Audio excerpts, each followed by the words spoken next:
Ibn Battuta was born in Tangier, Morocco on February 24th, 1304 CE, and would soon become one of the greatest travelers the world had ever seen. Battuta was born during the Marinid dynasty, which was located mostly in present-day Spain and Morocco, and lasted from 1244 to 1465 CE. When he was young, he changed his name from Muhammad ibn Abdullah ibn Battuta to a shortened Ibn Battuta. Ibn Battuta experienced a great deal of shock while surveying the diversified religions of the different regions he traveled to. The local customs of most civilizations did not adhere with his orthodox Muslim background. He was most astonished as to how the Turk and Mongol women behaved in society, and was bewildered by the fact that the women retained freedom of speech. Battuta also perceived women's clothing in some sub-Sahara regions in Africa to be too revealing. Ibn Battuta's family was of Berber origin, and his family and ancestors had traditionally served as judges in society. Ibn followed his ancestors' path and studied to receive an education in Islamic law in his native town Tangier. After receiving this education, Battuta left his town and began his pilgrimage to Mecca with the intent of fulfilling his religious obligations and broadening his education. In June of the year 1325 CE, Ibn Battuta began his pilgrimage to Mecca at the age of 21. On this journey, he was to study under famous scholars in the Near East, which included Egypt, Syria, and the Hejaz. This journey took Battuta 16 months. However, an irresistible passion to travel was ignited inside of him when Battuta first visited Egypt, and he would not return to Morocco for the next 24 years. Ibn Battuta traveled through most of the Islamic world, or present-day North and West Africa, to Pakistan, India, the Maldives, Sri Lanka, Southeast Asia, and China. He began in Tangier, his home, and ended back in his homeland after traveling through over 40 countries.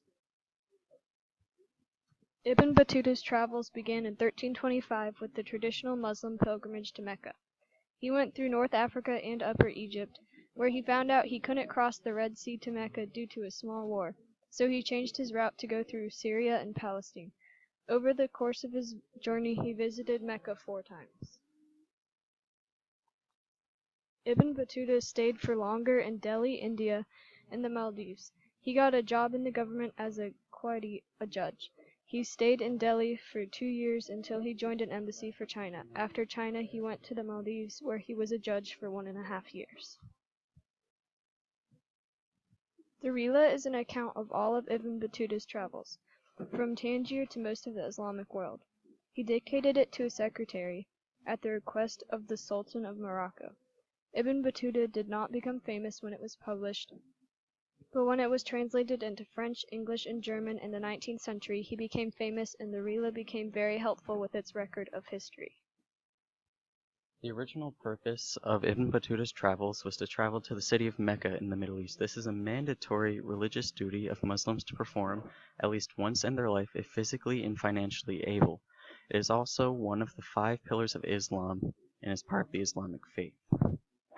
The distance and time traveled by Ibn Battuta, he traveled for over 29 years and 75,000 miles, which, as previously stated, is the equivalent of 44 modern-day countries.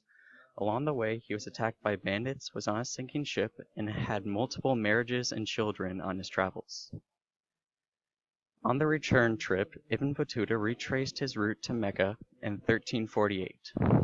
Around that time, he learned that his father had died 15 years beforehand. The Black Death was sweeping through most of the known world, and after a few detours on his way towards Morocco, or his home, he also learns that his mother died a few months earlier in 1349.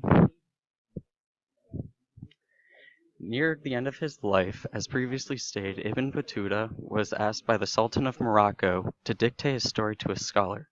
These can be read in translation today as Rila, or My Travels. He was then appointed as a judge in Morocco and died in 1368.